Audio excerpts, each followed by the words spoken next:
I think with hiring someone to do custom work for you, I think a lot of people get trapped in the idea of what they see on Pinterest is pretty much what's possible. Yeah. But there's so much more that's not there that's possible. And the reason that you're coming to a professional and someone who's done this before is that like I have so many ideas of things I want to do. I love just like pitching my ideas and like hoping they catch. Sometimes they don't, but you're paying custom, so you might as well do something that no one else has.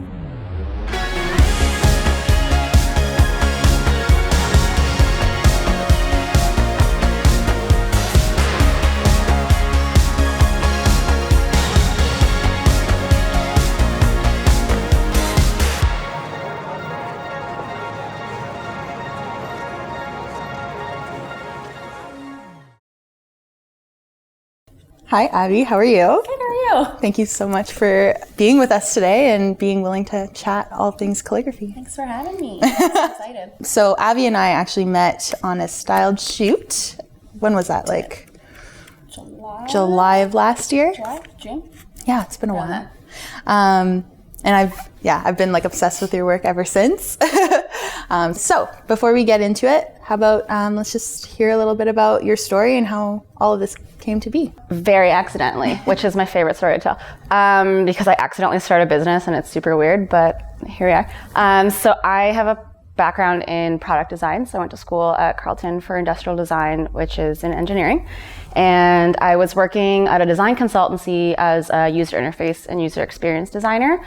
And I randomly would watch like just calligraphy videos of people handwriting things or like people pouring wax seals and stuff, just like those super satisfying videos on Instagram that you fall down the rabbit hole of. Yeah. And I would just watch it over and over. And I've always been a very crafty person. Mm-hmm. And I'm like, oh, I can do this. Like, yeah, I'll give it a try. And so I tried it and I just fell in love with it. And I would practice for hours and hours every day, like 3 to 4 hours sometimes every day. It was kind of my therapy after work. Right. And I had a friend who asked me over Christmas to make him a deck of Christmas cards. And I'm like people want to pay me for this? Yeah. Like, sure. And then he, I guess, referred me to a friend who asked me to do their wedding. And then someone else asked me to do their wedding. And it just kind of snowballed until I quit my job for totally unrelated reasons, full intentions of finding another job. And I had was interviewing, I was applying for jobs, all the while I was just throwing myself into my calligraphy business. Right. And then I guess I just kind of realized one day I woke up and I'm like, I stopped applying. Like I didn't even realize that I had just stopped applying and interviewing for jobs. And I'm like, you know what? This is my subconscious telling me this is what I'm supposed to be doing for my life right now. So yeah.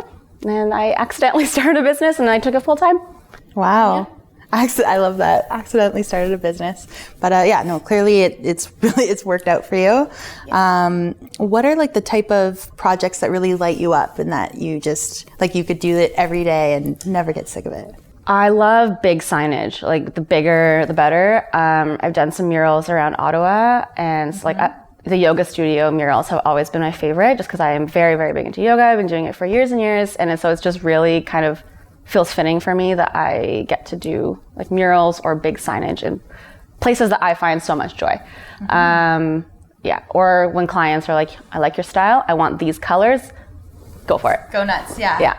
And like that's when I truly get to be creative. Yeah. And then that's the most fun. When they put like their trust in you, right? Full trust, yeah. Yeah. It's just like it's like nerve-wracking at first, but then it's really when I don't have to have those obstacles, which it's give and take. Like sometimes the obstacles are great because it's a challenge, but then also other times when I don't have them, it's just that's when my mind gets to kind of run free. Yeah. Some people see themselves as like an artist and other people see themselves as like business people, but they don't necessarily always see themselves as both. Like, how do you feel about that? Oh my God, I knew nothing about business. When I first started this, I knew literally nothing. Yeah. I have always been a self-taught person. Right. So I taught myself everything I know now about business. It's also been through like networking and community, like meeting people like you and other people in the wedding industry that have really helped me with tips and like being a sounding board that I can like bounce ideas off of.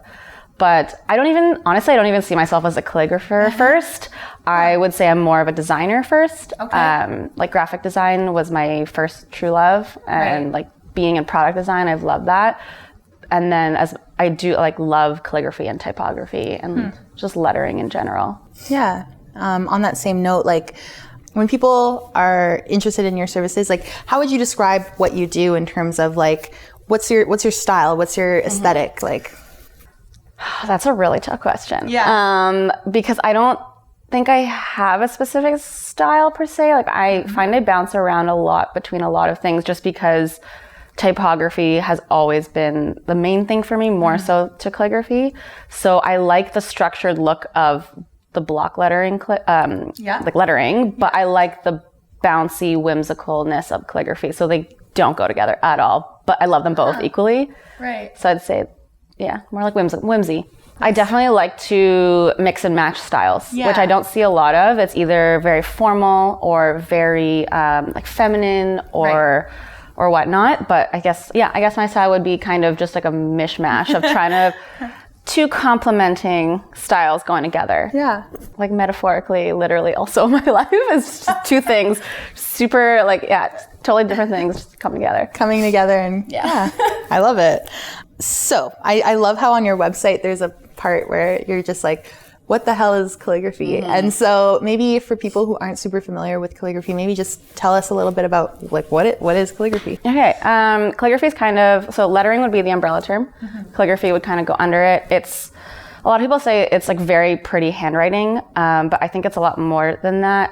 So cursive is meant to be legible. It's meant to be a form of communication, trying to get a message across. Whereas calligraphy is more so the big picture, kind of like how the words, not only how are they read individually, but how do they work together to form a bigger art piece. Right. That when you look at it, it's more of art rather than like being legible, and like, I mean, it should be legible, hopefully, but also it's not just to communicate a message. Right. It's to evoke that a feeling. Yeah. Okay, very cool. And so what are some of the services that you specifically provide to your clients? So I do a couple of things, but it's basically split into two: weddings and more corporate. So within the weddings realm, I do pretty much mostly anything that has letters on it, I do it. So I've just recently added invitation design to my services. That's something I've been wanting to do for a really long time, and haven't, just because there's so many little nuances and little processes that I wanted to get better versed at before I kind of offered that to people. So, and because I love graphic design, it just felt very like being at home now that I get to offer that. So I love doing that. Also within that, I haven't really said anything yet out in public, but I'm also going to start doing semi-custom invitations, which is really fun because it kind of gives you still that designer feel without it having a like designer price point. Right. So I do that, more day of signage, like seating charts, place cards, table numbers, that kind of thing. And then on the flip side, for corporate work, because I do a lot of logo and graphic design, I do logos, branding, a little bit of website. I take a very select few clients for website design. I see. And then as well, like murals and signage. I've done some menu boards for kitchens, restaurants, and stuff like that. I think you did the Riviera. Yeah, so I did some menus for Riviera. They had their snack bar open this summer. So cool. I was like, I know. Like I was there and I was like, yeah. I thought it was so cool. Yeah. Yeah, it's really fun to kind of get to go to see the things that you did in real life and see other people enjoy it. So I did that. Pure Kitchen, I've done some work for them as well. Yeah, it's been a fun ride. I'm going like off topic here, but like what's the most time consuming types of projects that you work on? Ooh, it depends, because I guess it depends on how big the project is.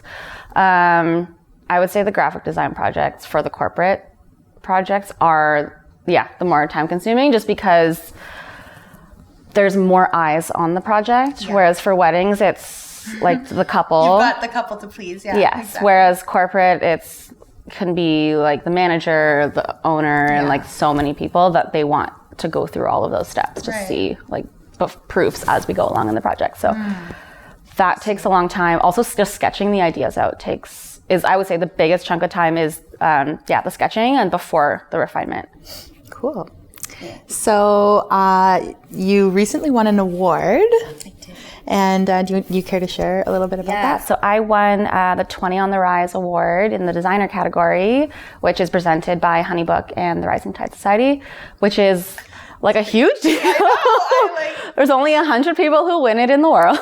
Yeah. And the award is essentially presented to freelancers in the community who go with, I guess, what their motto is, which is like the like all rising tide lifts all boats kind of thing.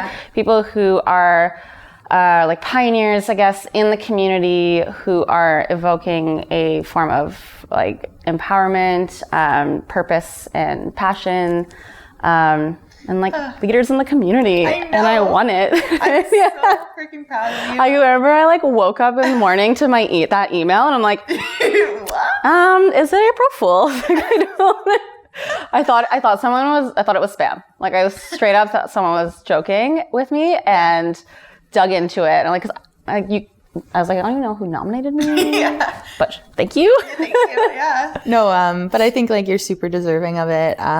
If there's anything that I've like just seeing you work over the last, less than a year, but I mean like you're super involved in the community and you're always willing to help people out and you're in like participating in styled shoots and you're like, it's just really cool to see. So you're very much deserving. So the main reason I wanted to have you on is because I think, again, calligraphy is like it is starting to emerge and more and more brides are real trendy. Yes, real trendy. But there's still a lot of questions and a lot of misconceptions about it. And so I wanted to have you on to kind of talk about, what you would like brides and, just couples in general to know about calligraphy. There's so many things. Something I was actually going to write a little blog post about it because there's a lot of things. First and foremost, though, is proofreading. I don't know how you or your aunt spells her name. I don't know how your friend spells their name.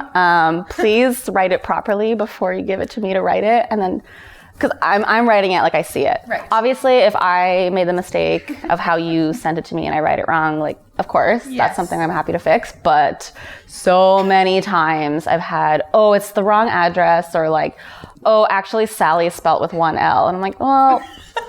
So autocorrect is a saving grace, but also a downfall. So definitely proofread everything.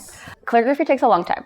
It's not just about, it takes me about a week or 2 weeks to complete your project, but like 80% of the work is actually before that even happens, is communicating with clients, is figuring out what style you want your piece to be, what color you want your piece to be. Are there going to be any like details on it, any illustrations?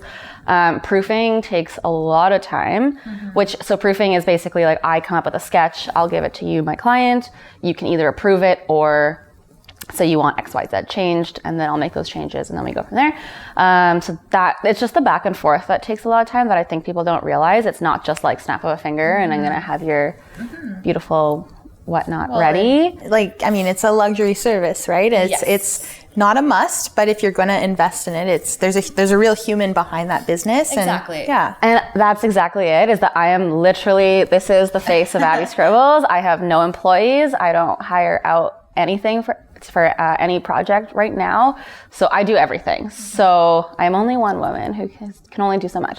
So I've set myself up strategically so that also I want to provide excellent service to my clients. I don't want you to feel like I'm rushing through your project. So I only take on a limited number of projects per month.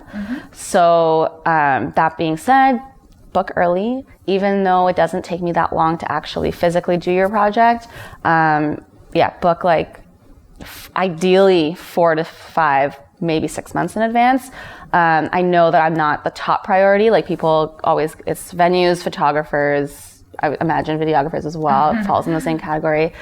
And then I find that calligraphy and signage and day of items are, they tend to fall by the wayside and be an afterthought. So it's interesting though, because I find that now with it becoming so trendy, it's almost kind of becoming part of decor.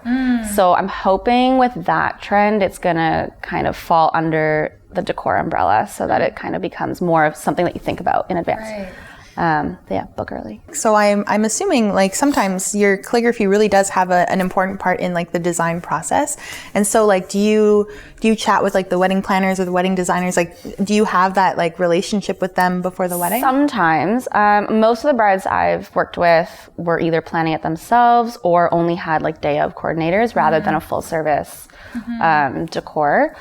So I have worked a little bit with the decorators, but more so that we kind of just discuss like colors, overall vision. They'll share like their mood boards that they've created for their clients, just so that we can kind of collaborate on something that will be cohesive. And what's really great is, as well as with signage, if I've had one wedding where they used me and someone else, and it was a little bit, you can kind of tell the difference. But if you go with just the one, then it's very cohesive throughout the entire event, and like all the pieces all match. So it, all looks like one. Very cool. And how much of a say do like, are you sort of the person who takes the reins on the way that it's going to look, or does the actual client have most of the say in the way it's going to look? I've had two scenarios, which is pretty, I'd say like 50-50. So I've had the couples who are like, this is what I want. I want this. It's going to be in blue. This is going to be in silver. Like this one's going to be in black, like yada, yada, yada. And I've had a little bit of leeway to kind of play around with some fun ideas. Or they've seen photos on Pinterest or whatever. And they're like, can you make something like this? Or I've had on the flip side clients, like I mentioned before, that are like, I love what you do. This is my color scheme. Have fun. And I like both, but they're interesting in their own way. The only thing about the first one is that I really don't enjoy asking to copy something. It's a very big no-no in the design community. So if you bring me a photo on Pinterest and say, can you make something like this? I'm going to use that as inspiration, but I'm not going to straight up copy that. Or I might pull a color, or like if it's a little more whimsy versus structured, I'll take that from it. Or I'll ask you, what about this photo drew you in first? Or alternatively, show me photos of things you don't like, because then I know right off the bat, process of elimination of things I can just take out right away. Super. Yeah, that's really good advice. Any other things that you wish that couples knew about what you do? It's a luxury service, and I totally understand that. It's not a must-have. It's more of a nice-to-have. So with a luxury service comes luxury pricing, but also has that added benefit of the planning is off your shoulders. You know, you don't have to worry about it. Have a really great professional who's going to do all the work. So just plan that into the budget, especially with couples coming to me so last minute. They've kind of already allotted their budgets to everything else. And so it kind of breaks my heart to say, like, I can scale things down, but I can't do what your initial vision was. Yes, absolutely. So with coming to me earlier, it allows you to then allot your budget with all of your vendors accordingly, rather than kind of being pigeonholed at the very end, because we're so far into the process and so close to your wedding date that it makes it a little more difficult. So what do you think sets you apart from maybe beginner calligraphers, or like what is like the main distinguisher between someone who is experienced in it and maybe someone who... For starters, I have a really long history of a background in design. So I've been in design for about 8 years now. Not calligraphy specifically, but when I was in university and also when I was working in my 9-to-5, I did a lot of freelancing. So even though it wasn't design specific, I have over 8 years really like developed my design eye, I guess, and understanding composition. And I think that for me, composition is what really sets me apart. I would say that's my biggest strong point, is that, I'm really good at laying out pieces and choosing styles and fonts that like work together. Whereas with a lot of, even when I began calligraphy, and I find this a lot with beginner designers, is that they kind of, we throw things on a page and hope it looks great. And as you get better, you'll learn about negative space and stuff like that. But that would be my biggest strong suit. I was just thinking about how, like, so when you were just talking earlier about how you have like 8 years of experience, and not necessarily in weddings per se, but just like generally you have experience. I think it's a really important thing because even like on my end, right, I haven't been in this industry for very long, but it's taking sort of like a bigger picture look at things and like, does that person have a broad range of experience to kind of bring to... I don't think it's necessarily about are you experienced in what you're doing right now, but what have you done in the past that has helped where you are now? Or like, I'm really good at figuring things out. I'm very, very good. I'm very handy, and I can teach myself a lot of things. So if I don't know the answer to what you want, I can probably figure it out how to do it. So. Perf. So my brides had a couple of questions for you. Cool. You ready to answer? Yeah. So do you have any ideas for unique seating charts? I do. Like, do I want to say it, or do I want to wait for a bride to come and ask me to do it? I love deconstructed seating charts right now, and I really want to do, I've done one and I really want to do more. I have this idea. I'm on the fence with this idea because I want to do it. It's basically, it's going to be for a couple that loves to read, and it's going to be a bunch of books with like gold foil, either table numbers or like the seating chart with the names on it. Right. But the reason why I don't want to do it, I also don't want to ruin a book. So I feel really bad about that. But that's hilarious. That's what's like. I know. The inner struggle is very real. But I want to do more deconstructed seating charts. I want to do stuff on really unique surfaces. I'm done acrylic and wood so often, and I think they really complement a lot of designs. But I think with hiring someone to do custom work for you, I think a lot of people get trapped in the idea of what they see on Pinterest is pretty much what's possible. Yeah. But there's so much more that's not there that's possible. And the reason that you're coming to a professional and someone who's done this before is that like I have so many ideas of things I want to do. Yeah. I've done like gold foil stuff that a couple has never thought of, and I love just like pitching my ideas and like hoping they catch. Sometimes I don't, but I'm not gonna be offended if you say no, but I'll always like ask you if I can do my ideas. Yeah. You're paying custom, so you might as well do something that no one else has. Yeah. That's how I see it. 100%. My other bride had a question about DIY. So Brianna's going to be making a lot of her own signs, and she wants to know if you have any suggestions for do's and don'ts. Start like super, super early. There's a lot of materials that don't work well with other materials, like markers to surfaces. Just some of them just don't work well together. Some of them have really inherent properties that you might not know about. So start early, get well versed with the materials you're using. My favorite recommendation is if you're building anything, there's a website called This to That. I think it's thistothat.com, but if you just Google it, you'll find it. It's a website. It's amazing.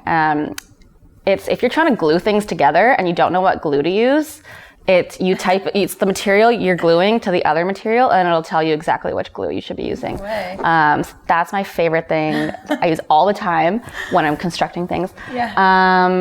It's a practice, and it really depends on, I guess, permanence. Test permanence. At a wedding specifically, you're gonna have your drunk friend who's probably gonna spill her cocktail. So make sure it's waterproof. Test those out first.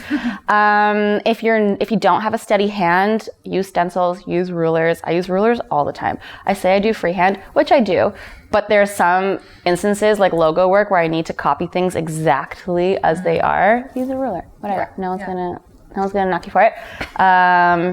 Use a stencil, use pencils, don't use a pen. Use pencil first, and test everything out first, because the worst is when you have like 2 days before it's due and all of a sudden your paint pen just exploded everywhere and now the whole thing is ruined and you have to scrap it and start again. So you don't want that stress 2 days before your wedding. Definitely not. But those are really great tips. Thank you. We've answered all of the questions that I had. Is there any last sort of tidbit that you would want to share with the listeners about what you do or what you wish they knew? I'd say be creative. I think that especially when you're hiring someone who does custom work, like this is especially for weddings, this is a day about you, and it's meant to showcase your story, like your love story, your style. It's your day. You can do whatever you want. I know it's like semi for the parents, but it's also for you. So add something weird that's super unique to you, and that's, yeah, maybe other people might not notice it, but you will. And in your photos and videos and all the memories and all the Snapchats that are probably going to go around, like you'll see it, and it'll just add a little special something to your day. Amen, sis. What is the best way for people to stay in touch with you? You can find me on Instagram at Avi Scribbles. So it's AVI, which is my name, and then Scribbles, or at aviscribbles.com is my website. Amazing. Again, thank you so much for being here.